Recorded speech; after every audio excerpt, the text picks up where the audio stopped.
Esto será un complemento al video anterior sobre el formato PAL. Si bien la fama de este formato fue pesadillesca, en verdad es aún peor de lo que parece, pues no añadí más información en el material, sumado a que en los comentarios aportaron información, lo cual agradezco mucho, y la imagen de esto empeora aún más, por lo que esto se extiende. Existen aficionados a las películas o series en VHS o DVDs y también en videojuegos que, además de adquirirlos en ambos formatos, también compran sus players para cada formato y hasta 2 televisores como mínimo, uno para cada formato nativo. Esto se debe a que en algunos casos los métodos de conversión pueden causar pérdidas de calidad, por lo que para disfrutar de esos medios a la máxima calidad posible, eligen aparatos dedicados para cada formato. En el pasado así eran los aficionados al video de alta calidad, algo parecido al audiófilo pero en video. Hoy en día es más habitual en videojugadores retro.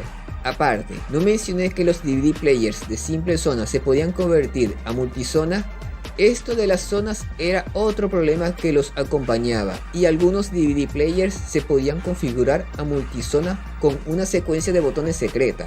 Algunos eran difíciles de configurar o de plano no se podían, pero otros con solo una búsqueda en internet se podía dar con el secreto. Aquí algunos venían en zona 4 y otros DVD players ya venían en multizona, configurado desde el proveedor. Deja un comentario si tuviste un lío con las zonas de DVDs. Pero volviendo al tema de los formatos, no todo esto es un dolor de cabeza, también tiene sus cosas buenas. PAL tiene diferentes variantes, pero no mostré el mapa. Por algún motivo, cada país adopta un PAL específico o elaboran uno propio, y ese lo adoptan otros países más. Dentro de Latinoamérica predomina mucho el PAL N, seguido de Brasil, que usa PAL M. Cada país cumplía un criterio u otro para aprobar un formato. En Brasil, por ejemplo, mucha gente aún poseía televisores en blanco y negro que funcionaban a NTSC. Cuando empezaban a transmitir a color, optaron por el sistema PAL por las mejoras que poseía frente a NTSC. Pero se decidió crear un formato propio, el PAL M, el cual cumple con casi las mismas características que NTSC, excepto por la portadora de color. Con esto podían seguir transmitiendo tanto en televisores a color de ese entonces como en los de blanco y negro NTSC. Con esto la gente se evitaba comprar televisores nuevos tan pronto.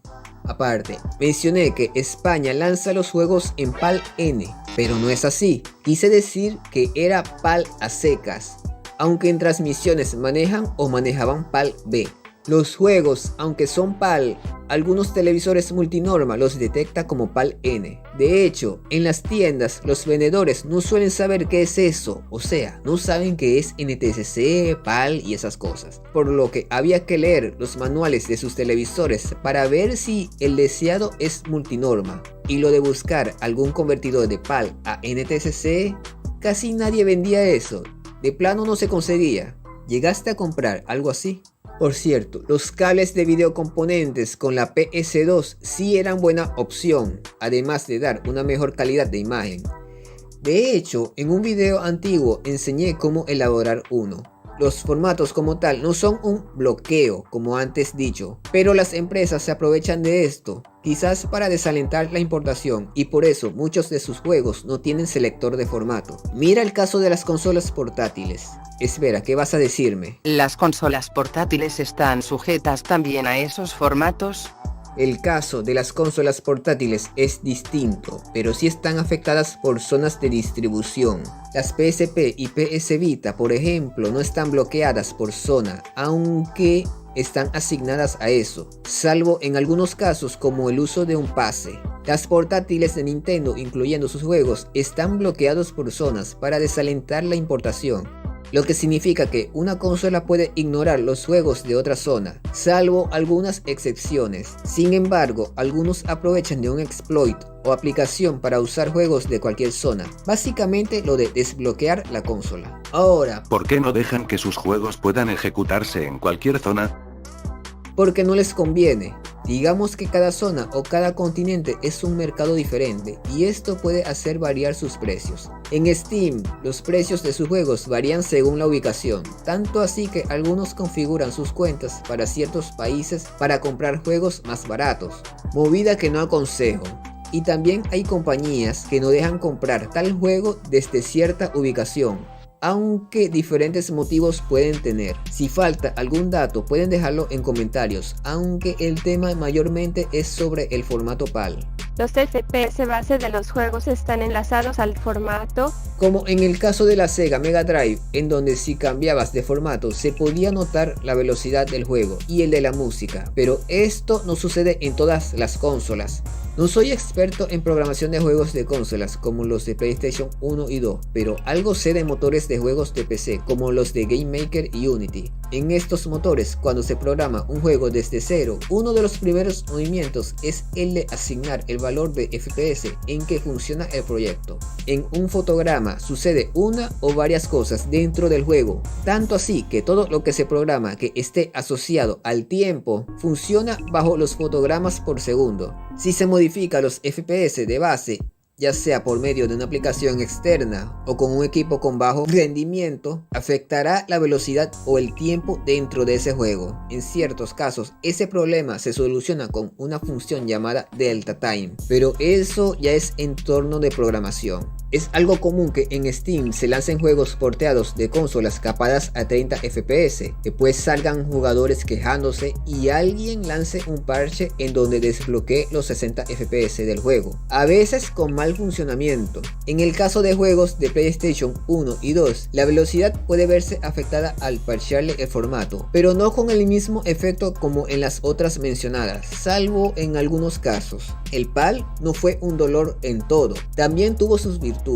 Muchos televisores fabricados para PAL venían con un conector SCART. Este incluye múltiples entradas de video, entre ellos el RGB, cosa que no suelen tener los televisores NTSC. Hay un video en donde se explica cómo añadir entrada RGB a uno de esos, ideal para ciertas consolas y así aprovechar mayor nitidez, similar al del componentes. Tampoco suelen tener control de tinte, lo cual es un control algo fastidioso en televisores NTSC, ya que a veces se dificulta tener un buen balance de negros y colores. El asunto de PAL no era solamente el detalle de la imagen inestable verticalmente o en blanco y negro en TVs NTSC, también era la posición de la misma, por ejemplo en juegos de PS1 y PS2, como que si los juegos PAL tuvieran el tamaño de la imagen visible que les daba la gana, generando bandas negras de diferentes tamaños en cada juego. Me gustaría poder hablar de esto en otro video según la cantidad de personas que me lo pidan.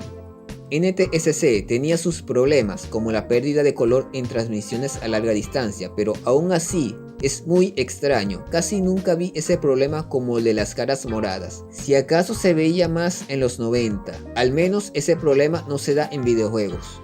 NTSC también tiene otra variante, es el NTSC-J, el cual es de Japón. La diferencia está en el brillo, con solo ajustándolo un poco en la TV o incluso sin ajustar nada era suficiente. No fue un dolor de cabeza, excepto el detalle del idioma de sus juegos. Concluyendo con este segmento, el formato PAL fue problemático para consumidores de países NTSC, pero no quiere decir que el PAL sea malo.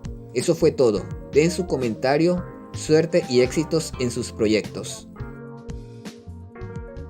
Bueno, pero hablé mucho de los formatos con esta consola. ¿Por qué no usaste Xbox o Wii como ejemplo? No siempre PS2.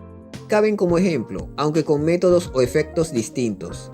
En Sega Mega Drive se podía llevar con un mod que añade un switch que permite cambiar de formato. En Sega Dreamcast sería programando la BIOS y poco más. También se puede hacer por medio de un disco, el Utopia. Esto es útil para juegos que no dan la opción de elegir formato, a pesar de que muchos juegos europeos incluyen opción para 50 y 60 Hz. Nintendo Wii tiene aplicaciones como el Nintendo y servía de mucho.